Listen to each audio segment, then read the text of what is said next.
স্বৈরাচার সরকার পতনের পর বাংলাদেশ আজ নবজাগরণে উজ্জীবিত। বিগত সরকার ও সরকারি প্রতিষ্ঠানগুলো জনগণে হতে পারেনি বলেই ছাত্র জনতার গণ অভ্যুত্থানের মুখে স্বৈরাচার সরকার দেশ ত্যাগ করতে বাধ্য হয়েছে। এই গণ অভ্যুত্থানে আত্মাহুতি দিয়েছেন আবু সাঈদ, মীর মুগ্ধ, ইয়ামিন ও ফাইয়াজের মতো হাজারো ছাত্র জনতা। এই ক্রান্তিকালীন সময়ে বাংলাদেশ আনসার ও গ্রাম প্রতিরক্ষা বাহিনীকে বিভিন্ন সংস্কার করে সময়োপযোগী করে সাজানো হবে। বাংলাদেশ আনসার ও প্রতিরক্ষা বাহিনীকে একটি দক্ষ, সুসংগঠিত, পেশাদার বাহিনী হিসেবে গড়ে তুলতে যা করণীয় তা নিশ্চয়ই করতে স্বরাষ্ট্র উপদেষ্টা হিসাবে আমি দৃঢ় প্রতিজ্ঞ। আপনাদের নিকট আমার চাওয়া, দেশ ও জনগণের কল্যাণে আপনারা নিজেদের সঁপে দিয়ে সততা, নিষ্ঠা ও ন্যায্যতার মাপকাঠি দিয়ে কাজ করবেন। আপনারা সকলের সহযোগিতায় বাংলাদেশ পৃথিবীর বুকে মাথা উঁচু করে দাঁড়াবে ইনশাল্লাহ।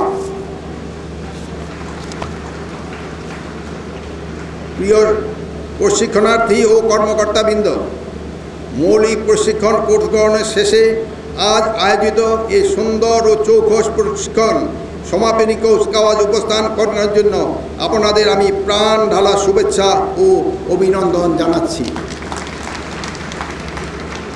আমি বিশেষ অভিনন্দন জানাচ্ছি আজকের এই প্রশিক্ষণে সমাপনী সেরা চৌখস, ড্রিল ও ফায়ার হিসাবে কৃতিত্ব অর্জনকারী প্রশিক্ষণার্থী কর্মকর্তা ও সিপাহীদের। এছাড়া এই সুশৃঙ্খল প্রশিক্ষণ আয়োজন ও পরিচালনার জন্য বাংলাদেশ আনসার ও ভিডিপি একাডেমি ভারপ্রাপ্ত কমান্ডান্ট সহ প্রশিক্ষণের সাথে সম্পৃক্ত সকল কর্মকর্তা ও প্রশিক্ষকবৃন্দকে আন্তরিক ধন্যবাদ জানাচ্ছি।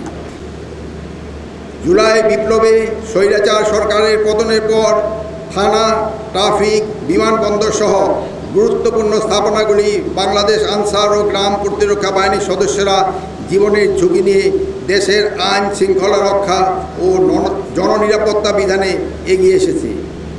বিশেষ করে আনসার গার্ড ব্যাটালিয়নের সদস্যরা ডিএমপি থানাগুলি আভ্যন্তরীণ নিরাপত্তা নিশ্চিত করেছে এবং হযরত শাহজালাল আন্তর্জাতিক বিমানবন্দরে নিরাপত্তায় নিয়োজিত রয়েছে। বর্তমান সরকার দায়িত্ব গ্রহণের সাথে সাথে পুলিশ বাহিনীর স্বল্পতার মাঝেও রাষ্ট্রীয় অতিথি ভবন যমুনাতেও আনসার গার্ড ব্যাটালিয়ন সদস্যরা সাহসিকতার সাথে দায়িত্ব পালন করছে। আইন শৃঙ্খলা বাহিনীর লুট হওয়া অস্ত্র উদ্ধারে আনসার ও গ্রাম প্রতিরক্ষা বাহিনীর সদস্যগণ ব্যাপক ভূমিকা রাখছে, যা বিভিন্ন গণমাধ্যমেই প্রতিনিয়ত প্রচারিত হচ্ছে।